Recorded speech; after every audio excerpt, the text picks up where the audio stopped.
Assalamualaikum warahmatullahi wabarakatuh. Selamat datang di Kalem Podcast. Podcast yang membahas seputar kegiatan Yayasan Kalem, keluarga Legiun Muslim, serta topik-topik yang akan memperkaya wawasan kita.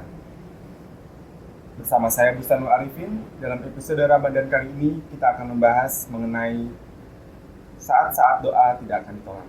Untuk itu bersama kita telah hadir Ustadz Haji Muhammad Subhansa STMT yang akan berbincang serta berdiskusi mengenai tema kita tersebut.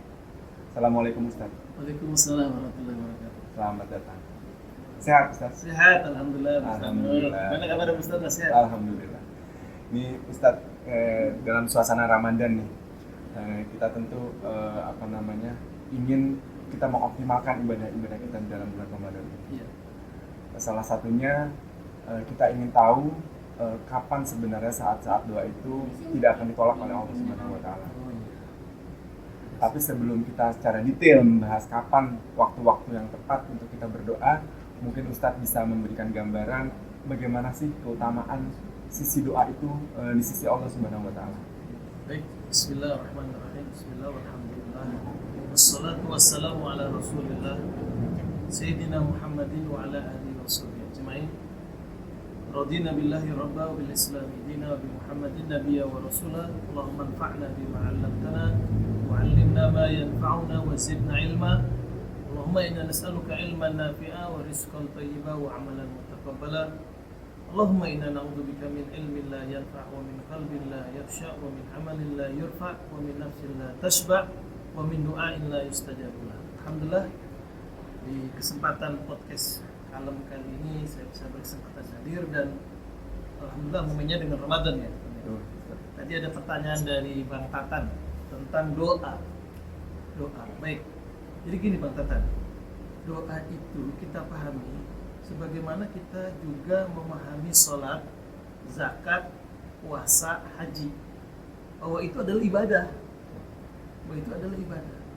Karena itu kalau itu ibadah, mari kita lihat bagaimana ajaran agama, ajaran syariat menjelaskan tentang masalah itu. Baik bagaimana keutamaannya, bagaimana perintah Allah menjelaskan tentang itu. Kita akan dapati beberapa perintah-perintah Allah, antara lain dalam Al-Quran Allah Ta'ala sendiri yang menganjurkan kita, bahkan memerintahkan kita untuk berdoa. Bahkan kalau kita nggak berdoa, kita itu dihukumi sebagai orang yang sombong. Allah Ta'ala berfirman, A'udzubillahi minasyaitonirrajim, Qala rabbukum ud'uni astajib lakum. Berkata Allah Ta'ala di dalam Al-Quran, firman Allah Ta'ala dalam Al-Quran, Rabbukum ud'uni astajib lakum. Berdoalah kepadaku, niscaya akan aku kabulkan apa yang menjadi permintaan dalam doa tersebut. Kemudian innalladzina yastakbiruna an ibadati sayadkhuluna jahannama dakhirin. Orang-orang yang enggak mau berdoa, bahkan disebutkan di lanjutan ayat tersebut adalah orang-orang yang sombong. Dan orang-orang yang sombong tempatnya neraka jahanam, masuk neraka jahanam dalam keadaan hina. Itu ayat Al-Quran surat Al-Ghafir ayat 60. Nabi SAW bahkan menjelaskan bagaimana keutamaan dan kedudukan doa ini begitu mulia sampai Nabi yang mengatakan laisa syai'un akrama 'ala Allah Ta'ala minad doa. Tidak ada yang lebih mulia di sisi Allah selain doa. Tidak ada yang lebih mulia di sisi Allah selain doa. Jadi ini doa, ini perkara yang ibadah yang menduduki kedudukan yang sangat tinggi dan mulia di sisi Allah Subhanahu wa Ta'ala. Sehingga orang-orang yang tidak mengambil kemuliaan tersebut tergolong orang-orang yang rugi. Siapapun itu. Jadi sebenarnya doa itu sebagai suatu sarana atau mendekatkan diri kita juga kepada Allah ya Ustaz ya. Bagaimana kita bisa memposisikan kita sebagai hamba kepada Allah, dan di saat itu pula kita bisa berdiskusi dan berbincang kepada Allah, dan itu mungkin yang menjadikan kita semakin dekat kepada Allah Subhanahu wa Ta'ala. Ustadz, terkait dengan tadi yang disampaikan Ustadz mengenai keutamaan doa tersebut. Nih, saya kan juga mungkin teman-teman di rumah juga selaku alumni 70 angkatan 93, kita angkatan Legiun, dan Ustadz juga selaku angkatan 93 ya. Ustadz mungkin bisa memberikan gambaran, apalagi ini dalam suasana Ramadan, kita lagi giat-giatnya nih meningkatkan ibadah kita. Kapan sih sebenarnya waktu-waktu yang tepat atau waktu-waktu yang dimana doa kita paling didengar oleh Allah? dan insya Allah pasti dikabulkan. Nah, jadi begini kan. Jadi kalau kita berdoa, kalau kita meminta kepada manusia, itu kadang kalau sering kita minta, manusianya bosan. Iya. Iya, itu enggak? Betul. Bahkan kesel gitu kan ya. Bentar minta, bentar. Apaan sih ini kalau apaan bentar-bentar sih kayak minta butuh- mulu, cuma minta berkali gitu kan Kalau kita udah Friends with benefit katanya. Iya, betul. Minta mulu, beli dong gitu. Iya. Tapi lain dengan Allah. Iya. Semakin sering kita minta, bahkan hatta Nabi mengajarkan, Nabi putus sendalnya minta kepada Allah. Sampai urusan Perkara yang kecil. kecil. Apalagi perkara besar mengurus negara, minta pertolongannya kepada Allah. Jadi makin kita intens minta tolong kepada Allah, Allah semakin senang. Karena dalam doa itu menunjukkan ketundukan kita, kehinaan kita, ketaatan kita kepada Allah Subhanahu wa taala sebagaimana tadi yang Allah perintahkan untuk kita berdoa. Nah, terkait momennya Ramadan, nah ini betul ini. Ini benar sekali ini. Nah, ayo deh, saya nih siapa-siapa nih yang lagi banyak hajat dan keinginan, tolong di list. Saya pesan-pesan wanti-wanti. Dibikin daftar ya. Dibikin daftar rekap apa yang mau diminta. Kenapa? Ada momen-momen, ada saat-saat yang di dalam Ramadan itu ketika kita mintakan kepada Allah tidak ditolak. Di bulan Khusus di bulan Ramadan ini. Iya, di bulan Ramadan Di ini. bulan Ramadan, Di siap. bulan Ramadan ini, gitu ya. Iya. Oke, baik. Yang mana? Nabi SAW berfirman, Nabi SAW bersabda, salah satun la turaddu da'watuhum. Ada 3 golongan yang tidak akan ditolak doanya. Tidak ditolak Tidak doanya. ditolak 3 golongan tidak ditolak doanya. Siapa? Yang pertama, al-imamul adil. Al-imamul adil itu bermakna adalah pemimpin, penguasa yang adil. Lawan dari adil adalah zolim. Jadi orang pemimpin yang adil, pemimpin yang tidak zalim. Kemudian yang kedua adalah as-shaim hatta yuftir. Seorang yang berpuasa sampai dia berbuka. Kedua. Kemudian yang ketiga, da'watul mazlum. Doa orang yang disampaikan, yang berdoanya itu adalah orang-orang yang dizolimi. Doa orang-orang yang dizolimi. Wah, hati-hati Ustaz. Jangan sembarangan. Jujur, Jadi dia tidak terbatas dalam dia Iya. agamanya apa yang Iya, benar. Betul, itu betul. Ustaz ya. Betul, itu betul sekali. Enggak terbatas agamanya apa. Tapi doa orang yang dizolimi. Bahkan Allah katakan doanya itu naik menembus awan, terbuka pintu langit. Kemudian Allah katakan, akan aku berikan apa yang kamu minta walaupun dalam waktu yang tertentu. Walaupun nggak kontan. Ya. Tapi pasti itu akan dikabul doa Udah orang janji yang Allah dizolimi. ya. Masalahnya kan tinggal doanya doa yang baik apa yang doa yang jelek gitu. Kita takut gitu kan. Kalau ternyata dia marah dari itu, ya Allah minta saya balasan, dibolehkan, boleh sebetulnya kayak gitu boleh. Ya udah tunggu aja pembalasannya. Jadi hati-hati kita bersikap sama Oke. orang ya. Baik, tadi saya fokus Siap. kepada yang kedua, Kedua. golongan yang kedua. As-shaim hatta yuftir. Jadi gini kan, ada beberapa redaksi. As-shaim hatta yuftir, as-shaim hina yuftir. Nah, yang pertama adalah as-shaim hatta yuftir, yaitu seorang yang berpuasa sampai dia berbuka. Yang kedua, as-shaim hina itu juga bermakna ketika dia berpuasa. Sampai dia berbuka. Sampai dia berbuka. Nah, makna berbuka di sini itu diartikan adalah makna berbuka di 1 Syawal. Salah satunya dimaknai begitu. Dalam kurun waktu 1 bulan Jadi Ramadan. 1 bulan. Jadi sepanjang Ramadan itu itu semua waktu-waktunya mustajab. Mustajab, dakwatun mustajab. Dakwatun mustajab. Dakwah yang mustajab. Yang diijabah langsung didengar oleh Allah Subhanahu wa taala. Sepanjang Ramadannya, Sepanjang Ramadan. dari mulai 1 Syawal sampai nanti menjelang 1 Dari Ramadan satu sampai 1 Syawal. Syawal. Syawal. Gitu ya. Itu enggak malamnya, enggak siangnya, enggak sorenya. Sama kurun waktu Kita sama. berdoa itu saatnya mustajab. Mustajab. Itu makna hatta yuftir au hina yuftir. Nah, yang kedua nah di antara waktu yang umum tadi yang kapan saja, ternyata ada waktu yang lebih khusus lagi. Khusus lagi. Nah, itu tolong dimanfaatin dan jangan dilupakan.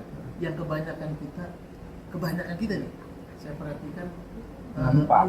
lalai. Oh, kapan itu waktu? Nah, ini dalam hadis yang lain Nabi SAW itu mengatakan walis-shaim inda fitrihi dakwatun la turad. Kata Nabi, bagi orang yang berpuasa tadi kan hatta hina yuftir. Kalau ini inda fitrihi, ketika sedang berbuka, ketika sedang berbuka, ada doa yang tidak ditolak. Terdapat doa yang tidak ditolak saat kita berbuka Ya. saum saat itu ya. Nah pertanyaannya sekarang, masa kita lagi makan baru baca doa? Oh, Gimana sih? Gimana? Gimana? Masa persis banget lagi dimakan kita berdoa gitu ya. Gimana maksudnya? Hal huwal maksud qabla al-fitr atau ba'da al-fitr, kan gitu. Ini. Apakah maksudnya itu adalah sebelum buka atau Sesaat sebelum buka. atau Setelah. setelah buka? Setelah buka. Nah, ini bagaimana penjelasannya? Ya, Nah, ini gimana? saya dapat penjelasan yang dikeluarkan oleh Majelis Fatwanya Kerajaan Saudi Arabia. Dia mengatakan apakah yang dimaksud dengan inda fitrihi itu adalah ketika saat sebelum buka atau di pertengahannya atau setelah berbuka, sesaat setelah berbuka. Jadi dia mengatakan maksudnya adalah dua keadaan. Maksudnya ada dua keadaan. Dua keadaan apa? Dua keadaan yaitu sesaat sebelum berbuka dan sesaat setelah berbuka. Sesaat sebentar aja. itu ya. Jadi Tatan mau Buka berbuka puasa nih, ya, ceritanya kan nih. lagi nyiapin. Nyiapin. Udah mau masuk semenit lagi berbuka, kita kan sekarang gampang lah ada waktu yang kita bisa tunjukkan Jadwalnya. maghrib hari ini 18 Imsakiahnya udah kelihatan. kosong gitu Ya. kan. 17:59 kita siap-siap berdoa. Berdoa. Sembari sampai nunggu waktu buka datang. Padahal orang kalau udah mau buka yang diperhatiin bukan doanya, Nah, makanannya udah ini lengkap dia. belum, minumannya udah semua Ini keluar. tadi. Ini yang tadi saya bilang, ini kita lupa nih. Lalai di Lalai situ saat ya ini Ustaz nih. ya. Itu betul Ustaz Jabir. Itu. Jadi sebentar aja kita berdoa, sebentar aja berdoa, cari sebentar. Nah, kemudian masuk waktu berbuka, kemudian berbuka dengan beberapa yang dapat membatalkan Iya. puasa kita seperti Dan kurma kurma. atau air putih. Berhenti lagi sebentar, berdoa lagi. Berdoa lagi. Itu benar-benar super mustajab Iya, di situ kan ya. ba'da fitr. Jadi ba'dal fitr. Jadi setelah berbuka. Jadi setelah berbuka sebentar berdoa lagi. Berdoa lagi. Itu dua. Nah, kalau mau dipilih, kalau saya cenderung kalau di antara suruh memilih mana yang jangan sampai kelewat adalah waktu setelah berbuka. Kenapa? Karena di saat kita lagi berbuka itu kan kita lagi sibuk-sibuk makan tuh. Betul. Nah, orang banyak lalai. Nah, ada kaidah beribadah di saat kebanyakan orang lalai itu lebih utama. Di situ Ada kaidah nilainya begitu, ya, ada kaidah nilai gitu, ada keutamaannya kaidah gitu. ya. Sehingga ketika kita ngambil berdoa sesaat setelah berbuka, di saat orang-orang itu lagi lalai, pada makan minum itu menjadi apa? Memang jadi di situ di mana manusia pada saat itu lupa atau lalai untuk berdoa, kita mengambil momentum Dan momentum tersebut. tersebut. Karena memang disitulah Allah benar-benar menguji sebenarnya di situ ya. Iya. Niat kita untuk berdoa dan memohon itu benar-benar teruji di situ justru Iya. Ustaz ya. Ya, jadi ini yang betul-betul kebanyakan kita nih Lalai. gitu. Bahkan saya sarankan itu dimanapun kita buka puasa besar di masjid di mana itu yang ada itu ketika itu sibuk aja kita makan apa lagi nih yang belum apa lagi Ya, nih. ada saatnya kita saat mesti kita harusnya kita nih berdoa di saat ini nih, tapi nggak kita lakukan. Kita ngeremnya sanggup ya nih. Padahal lagi mau apa maksudnya udah seharian kita berpuasa haus segala macam ada es ada teh manis gitu. Nah, Kita itu siap betul. nggak untuk menahan Dan sebentar sedikit aja saja. berdoa. Sebentar Sebentar aja. kemudian kita berdoa kepada Allah. Itu saat-saat yang tidak ditolak oleh Allah. Ini yang mengatakan Nabi itu nggak pernah bohong sekalipun dengan kita. Jadi pasti benar. Pasti benar ya. Karena bahkan Nabi mengatakan ketika kita berdoa hendaklah kita muqinun bil ijabah. Hendaklah kita yakin bahwa itu akan dijabah oleh Allah Subhanahu wa taala. Itu yang saat yang kedua. Kemudian yang ketiga ada tiga. Nah, ini tiga-tiganya ini saat kita ini lagi asik makanan minum nih. Yang terakhir adalah ketika kita makan sahur. Kita Ya, itu dia ketika kita makan sahur. Pasnya di waktu kapan? Ya, apakah lagi makan sahur jangan juga gitu ya. Ketika waktu-waktu sahur. Waktu sahur. Iya, kenapa? Karena dijelaskan adalah yanzilu rabbuna tabaraka wa ta'ala kulla lailatin ila sama'id dunya hina yabqa sulusal lailil akhir. Ini setiap harinya, setiap malam itu Rabb kita Allah tabaraka wa ta'ala turun ke langit dunia. Nggak usah kita tanya turunnya bagaimana, karena nggak boleh itu kita menanyakan begitu. Karena kan laisa kamitslihi syai'un, turunnya Allah bagaimana ya? Nggak bisa kita tanyakan Harus, karena nggak akan mirip. Iya.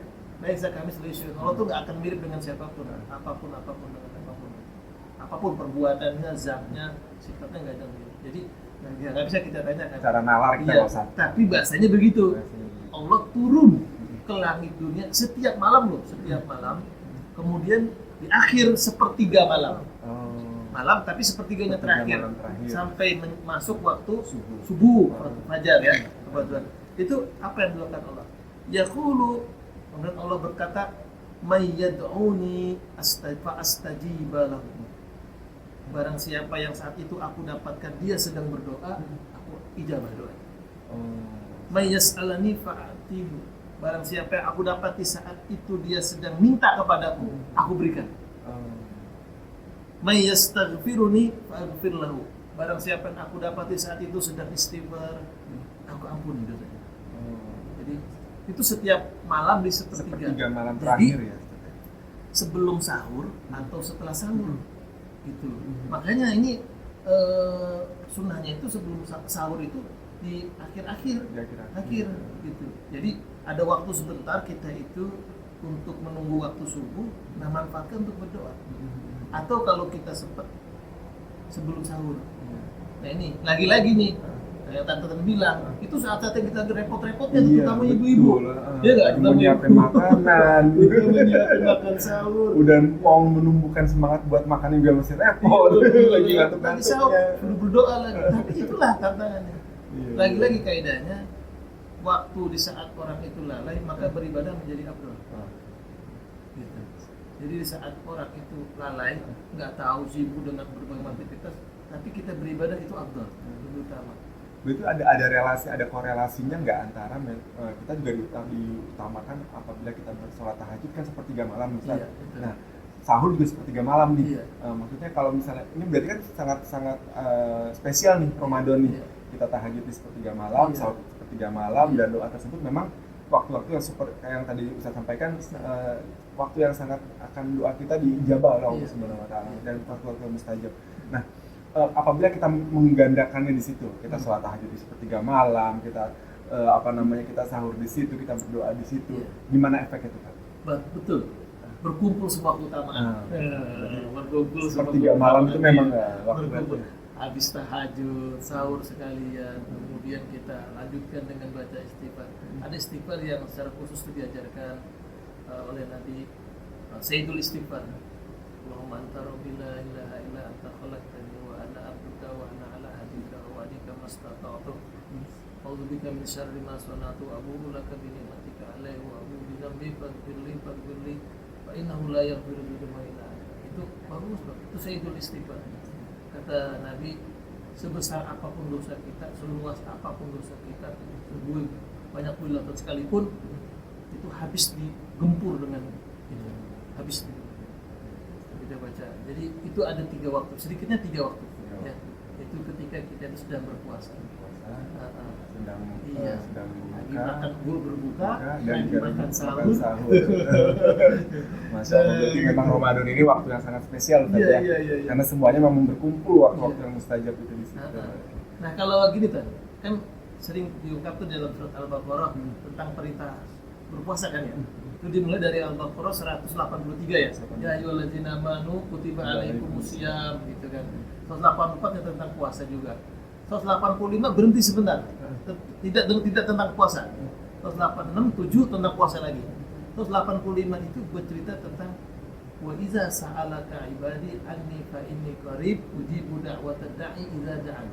Dan ya Muhammad, kalau hambamu bertanya tentang aku, katakanlah aku dekat. Aku mengabulkan apa yang mereka minta. Karena itu penuhilah perintahku dan berimanlah kepadaku agar kalian mendapat jalan yang benar. Jadi 2 ayat di awal tentang puasa, stop tentang doa, lanjut lagi tentang puasa. Apa nih makna? Jadi bridge-nya di situ. Betul, bridge-nya itu kan. Jadi hadis-hadis yang tadi tentang keutamaan doanya orang yang berpuasa itu dikeluarkan oleh Nabi setelah turun ayat itu. Di situ ya. Iya, setelah turun ayat itu. Nah, setelah turun ayat tersebut ya. Ustaz, Ya itu. oke, Ustaz. Ustaz tadi Ustaz sudah menyampaikan waktu-waktu yang mustajab, terus kapan saat bagaimana posisi keutamaan doa di sisi Allah. Mungkin yang satu lagi nih, kita minta sama orang tua, minta sama temen, itu kan ada etikanya. Iya. Ada etikanya bagaimana sih kita yang pas menyampaikan ke orang tua, kita meminta sesuatu atau kepada teman atau kepada saudara kita yang lain kan beda Benar. Nah, kalau adab menyampaikan doa kepada Allah gimana Ustaz? Cakep ya. Betul kan. Jadi ketika kita ngadep orang tua minta menyampaikan doa ada etikanya. Kita ketika mau ketemu di kantor ketemu pimpinan mau menyampaikan ada etikanya ya. Kita ketok dulu salam dulu gitu kan. Ketika tamu-tamu juga beda. Apalagi kita minta dengan Allah ada. Ya. Yang jelas secara adab nih dengan memuji nama Allah bersalawat itu pasti ya bersalawat. Tapi ada contoh kan bagus sekali ini. Kalau kita mau berdoa itu ada beberapa dulu yang harus kita ungkapkan. Nah itu dicontohkan oleh Nabiullah Zakaria di surat Maryam. Surat Maryam dari mulai ayat 1 sampai ayat 7. Tahu kan Nabi Zakaria itu dia lama loh punya anak. Bahkan ketika punya anak itu istrinya itu dalam keadaan mandul. Bayangin, mandul. Sudah menopause, mandul lagi. Vonis mandul dan sudah usia sudah memasuki menopause lah ya, mandul. Tapi bisa melahirkan. Karena doa. Terus bagaimana tuh Nabiullah mengajarkan doanya, menyampaikan adab permohonannya ketika kepada Allah? Bagus. Yang pertama kan, dia mengajarkan kepada kita ketika kita berdoa kepada Allah, hinakan diri kita dulu di hadapan Allah. Hinakan diri kita. Nih, dia katakan, Rabbi inni wahanal azmu minni wasta'ala ar-ra'su syaiba wa lam akun bidu'aika rabbi syakir. Yang pertama, tunjukkan dulu kerendahan kita, kehinaan kita. Ya Allah, ya Rabb, tulang-tulangku ini sudah lemah. Rambutku sudah berubah. Di usiaku yang seperti ini, aku belum juga punya keturunan. Tetapi aku tidak pernah merasa bosan berdoa kepadamu ya Rabb. Jadi ditunjukkan dulu merendahkan diri. Kemudian yang kedua, adab yang kedua yang beliau ajarkan menyampaikan betapa sangat berhajatnya kita itu terhadap keinginan tersebut. Betul kita pengen benar gitu. Beliau sampaikan, wa inni khiftul mawaliya min warai wa kanat imraati akhiran. Sampaikan betapa pengennya kita terhadap hal tersebut dengan juga mengatakan, ya Allah, aku takut ketika aku nanti mati, aku nggak ada yang mewariskan keturunanku. Sementara istriku seorang yang mandul.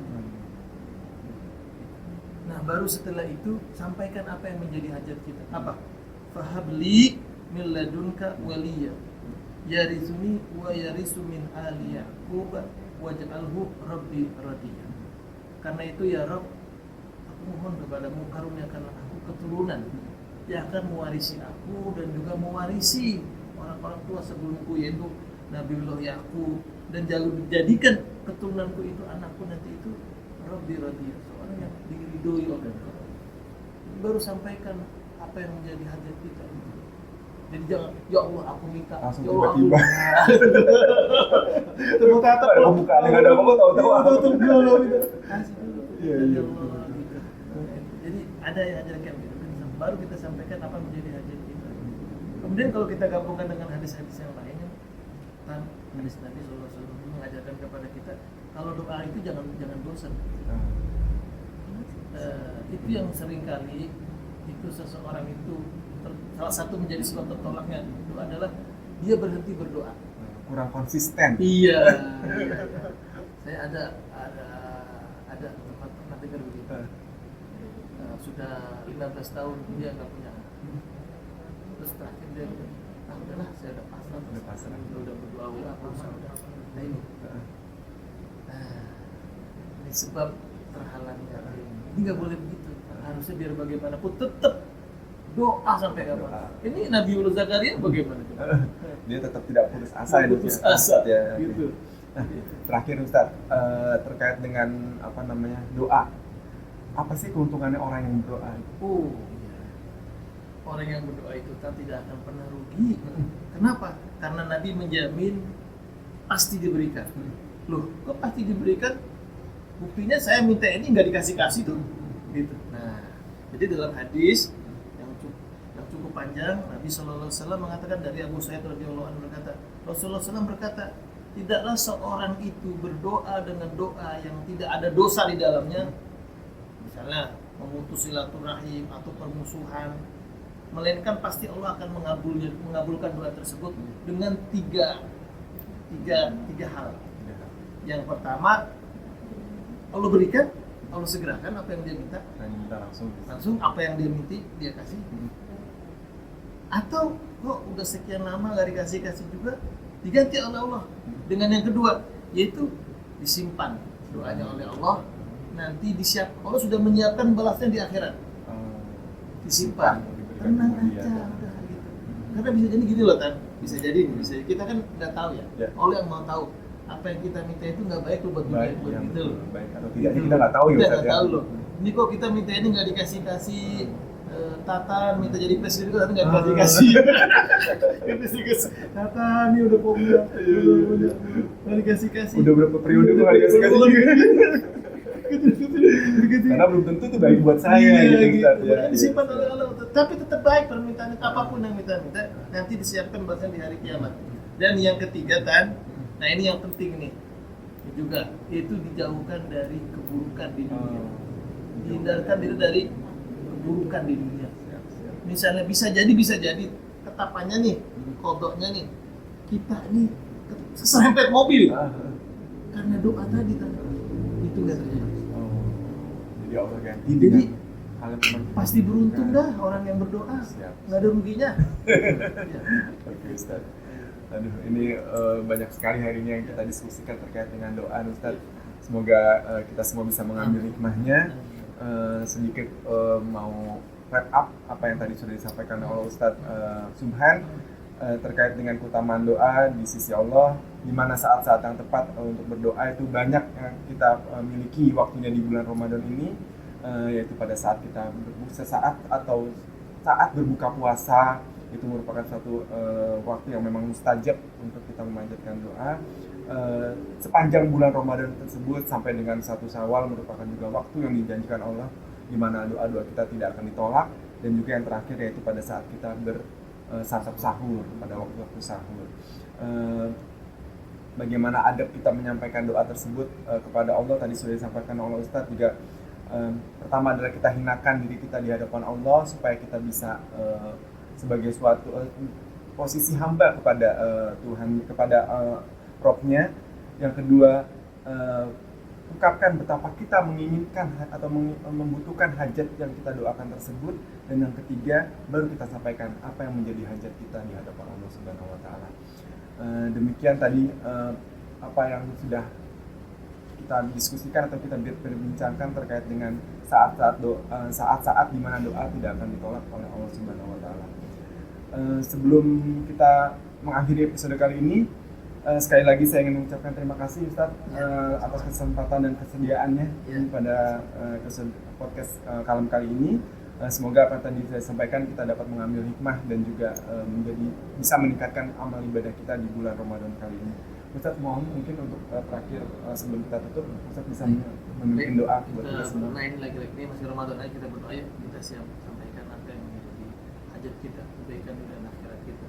Astagfirullahaladzim, astagfirullahaladzim, astagfirullahaladzim, bismillahirrahmanirrahim.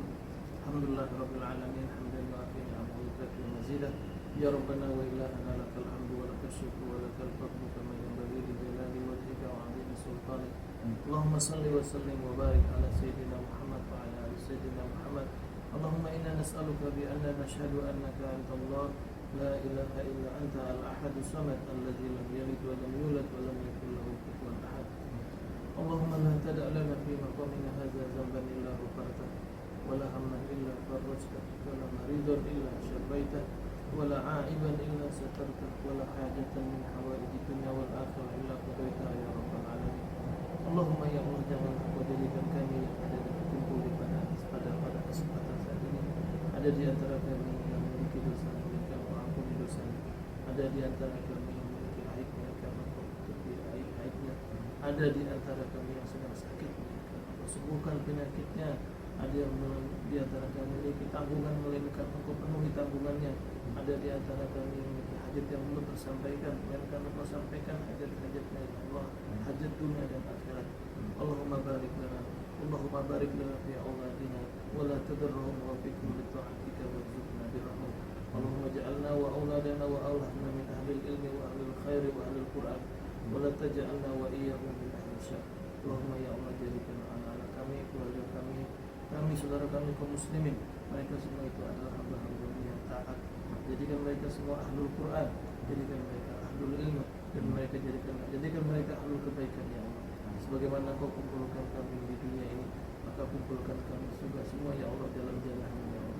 Jangan satu pun ada yang tertinggal ya Allah. Allahumma taqabbal minna salatana wa siyamana wa tilawatana wa qiyamana wa ruku'ana wa taquswana wa tadurru'ana bi rahmatika ya arhamar rahimin. Rabbana atina fid dunya hasanah wa fil akhirati hasanah wa qina adzabannar. Sallallahu ala nabiyyina Muhammadin wa ala alihi wasallam. Alhamdulillahi rabbil alamin. Amin amin ya rabbal alamin. Demikian tadi episode kita kali ini, dan seperti biasa di akhir episode saya akan mencoba berpantun terlebih dahulu. Pantun dulu tadi ya. Iya. Jelang berbuka ramai jajanan, Cakep, bertabuh riuh suara rebana. cakep, Mengkaji Islam perkaya iman, cakep, jadikan Ramadan semakin bermakna. cakep, Masya Allah. Akhirul kalam saya ucapkan wabillahi taufik wal hidayah. Wassalamualaikum warahmatullahi wabarakatuh. Waalaikumsalam warahmatullahi wabarakatuh. Sampai bertemu lagi di edisi Kalem Podcast berikutnya. Salam Legiun. Salam Legiun Ustaz.